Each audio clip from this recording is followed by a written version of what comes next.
안녕하세요. 경자입니다. 이번 주에 미국 증시를 보고 있으니까 그동안에 미국을 포함해서 전 세계를 괴롭히던 관세 전쟁의 영향력은 조금씩 줄어들고 있지 않나 생각이 들더라고요. 여전히 매일매일 트럼프인만 봐야 되는 불확실성은 이어지고 있지만 그래도 이제는 최악은 넘겼다는 게 시장의 전반적인 분위기라고 생각이 되던데, 자, 그러면 이번 주도 미국부터 찬찬히 살펴보는 것으로 시작해 봅니다.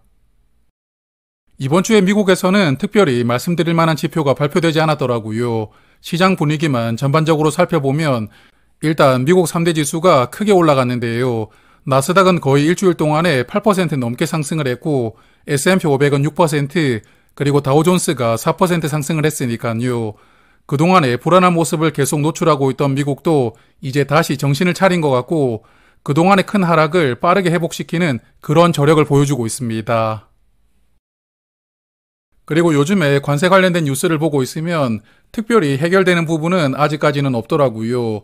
이번 주 한국도 미국과 첫 번째 협상을 시작했지만 결론까지 시간은 조금 필요한 것 같고요. 또한 다른 나라들도 빠르게 결론을 내고 싶어 하지는 않는 것 같습니다. 그리고 미국과 중국은 여전히 으르렁거리고 있는데요.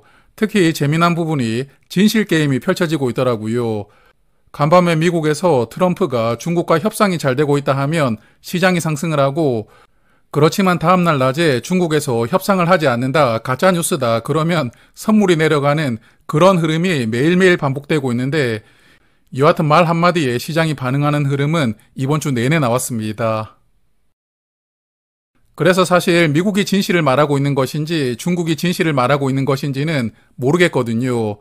그렇지만 이번 주에 중국 쪽 인사 10명 정도가 미국 재무부에 들어갔다는 그런 뉴스가 나왔습니다. 이렇게 사진까지 증거로 찍어서 뉴스에 나왔는데, 그래서 미국과 중국이 서로 이야기는 하고 있지만 아직 협상 정도로 부를 만한 수준까지는 도달하지 못한 게 아니겠느냐라고 생각을 해보았는데요. 그리고 일단 네가 먼저 전화를 해라 그러면서 계속 합의를 보자는 뉘앙스는 이야기를 하고 있기 때문에 관세 전쟁이 더 심해지지는 않겠다는 안도감도 시장에 반영되고 있다고 생각합니다. 그리고 이번 주에 미국 자산들은 꽤 안정적인 흐름을 보여주더라고요. 미국 제10년물은 4.26%까지 금리가 내려왔고 또 달러 인덱스도 이제 100 근처로 다시 올라왔습니다. 그래서 관세 전쟁으로 불안해하던 미국 시장이 어느 정도 안정이 되고 있고요. 주식 시장에도 긍정적인 영향을 주고 있다고 생각합니다. 그래서 이번 주에 나스닥은 17,000을 회복했는데요.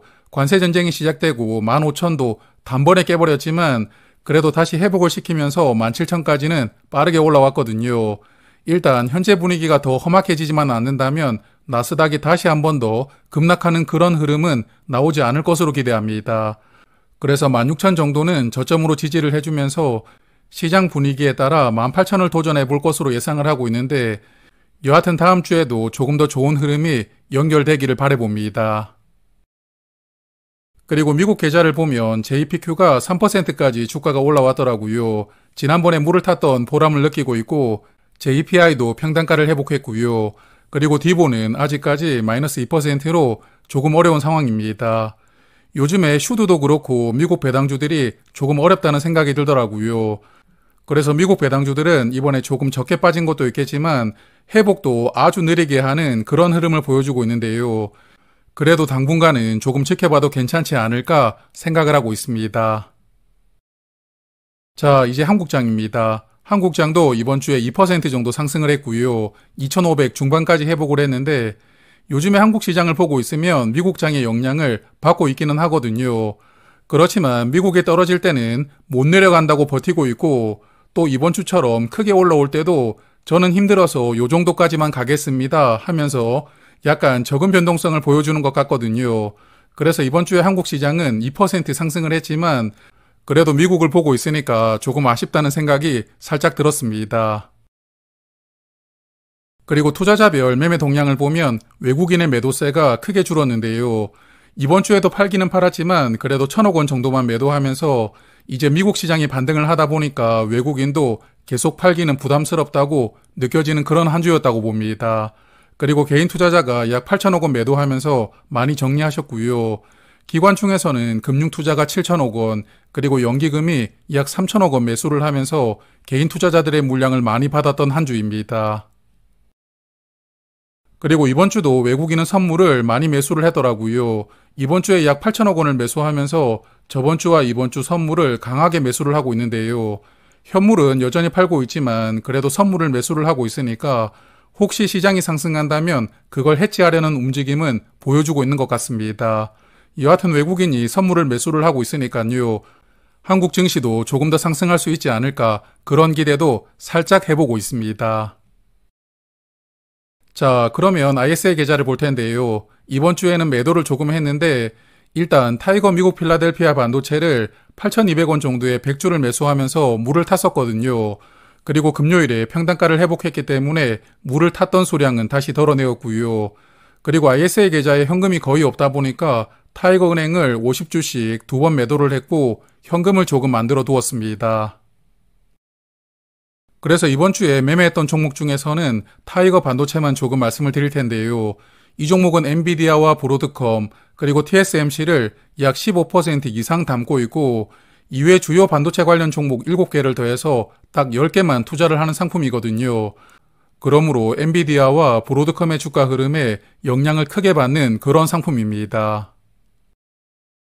그리고 이번 주에 나스닥 시장이 크게 반등을 하기도 했지만 필라델피아 반도체 지수는 더 크게 회복을 했거든요. 반도체 관련해서 희소식이 조금씩 나오고 있는데 특히 금요일에 중국에서는 반도체 관세를 철회했다는 뉴스가 나오더라고요. 그래서 최근까지 반도체 종목들의 주가가 조금 상대적으로 많이 빠지기도 했고 결국은 인공지능 시대를 먼저 선점을 해야 되니까요. 전 세계 주요 기업들이 반도체 구매를 줄이는 흐름은 나오기가 조금 힘들지 않나 그런 생각을 하고 있습니다. 그래서 이 종목은 엔비디아의 주가를 보면서 정리할 타이밍을 재고 있는데요. 엔비디아가 한때 주가가 153달러까지 올라가기도 했지만 사실 지금은 미국에서 중국 시장에 반도체 판매하는 것을 막아두고 있는 상황이잖아요. 이런 분위기에서 엔비디아가 빠르게 다시 150달러를 회복하는 것은 조금 어렵지 않나 생각합니다. 그렇지만 적어도 120달러 정도까지는 충분히 반등할 것이라고 기대를 하고 있거든요. 그래서 엔비디아가 120달러를 회복을 한다면 이 상품도 그때는 정리를 해볼 생각을 하고 있습니다. 그래서 계좌 잔고를 보면 저번 주보다는 조금 더 나아졌는데요. 일단 이번 주에 매매를 했던 두 종목이 빨간색으로 전환을 했습니다.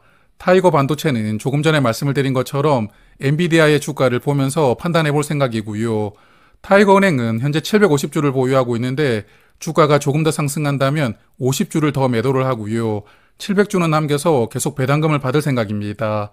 그리고 미국 배당 다우존스가 마이너스 1%까지 주가가 회복되긴 했지만 아직까지 플러스로 올라오지 못하고 있거든요. 여하튼 평단가를 회복한다면 상품을 교체하는 것으로 마음을 먹고 있는데 아직까지 어떤 상품으로 교체를 할지 결정을 하진 않았지만 여하튼 조만간 투자일기에서 말씀을 드릴 수 있을 것 같고요. 그리고 미배당 커버드 콜도 마이너스 2%까지 주가가 올라왔는데 이 종목은 900주를 채워나갈 생각입니다. 그래서 앞으로 주가가 조금 더 빠지면 100주를 추가 매수할 생각이고요. 그리고 맥콜 인프라가 주가가 조금씩 상승을 하고 있거든요.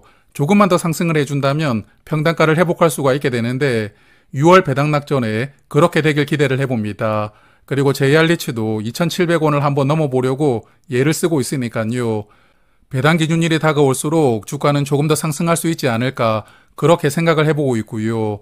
그리고 현대차도 마이너스 5% 정도로 손실이 축소가 되었고 라이즈 미국 AI 밸류 체인은 이제 마이너스 8%까지 손실이 축소가 되었는데요. 이 종목은 다음 주에 분별학이 나오니까 다음 주에 흐름을 조금 보면서 100주 정도 더 매수를 하고 물을 타볼 생각입니다. 자, 그리고 미래에셋 계좌에서는 이번 주에 KTNG를 5주를 팔았습니다. 11만 5천원부터 조금씩 매도할 생각을 하고 있었기 때문에 11만 5천원에 5주를 팔았고요. 이후에 주가가 조금 더 상승한다면 조금씩 매도를 하면서 물량을 천천히 줄여나갈 생각입니다. 그래서 잔고를 보면 여기서 보유하고 있는 현대차 우선주는 아직 9% 정도로 손실이 조금 크거든요. 그래도 어제 현대차를 말씀을 드렸지만 5월 말 기준으로 배당을 하잖아요. 5월에는 조금 더 회복을 하리라고 기대를 합니다. 그리고 KTNG도 10% 이상 주가가 상승하고 있고 우리금융지주도 5% 정도까지 올라왔더라고요. 그리고 코덱스 200 커버드 콜도 마이너스 1%까지 주가는 회복이 되었으니까 다음 주에는 주가가 조금 더 상승해서 평단가를 회복해 주기를 기대를 해보겠습니다. 자, 그리고 이번 주에 분기 배당을 하고 있는 은행 종목들의 1분기 배당금이 확정이 되었거든요. 간단하게 정리를 해보면 KB금융은 912원을 지급하는데요. 5월 8일 목요일에 보유를 하셔야 되고, 신한지주는 다음 주 화요일인 4월 29일에 보유를 하시면 570원을 받게 됩니다. 그리고 하나금융지주는 5월 8일에 보유를 하면 906원을 받게 되고요. 우리금융지주와 JB금융지주는 5월 7일에 보유를 해야 되는데, 우리금융은 200원, JB금융은 1분기 배당금으로 160원을 지급하더라고요. 그리고 다음 주에 4대 금융지주의 실적과 주주 환원을 정리하고 말씀을 한번 드릴 테니까요. 투자하고 계시는 분들은 그 내용도 한번 참고해 보시길 바랍니다. 그리고 이제 다음 주가 되면 2024년에 투자를 했던 종목들의 배당금을 전부 받게 되는데요. 다음 주 투자일기에서는 ISA 계좌 2024년을 결산을 해볼 테니까 저는 다음 주 주말에 다시 인사를 드리겠습니다. 고맙습니다.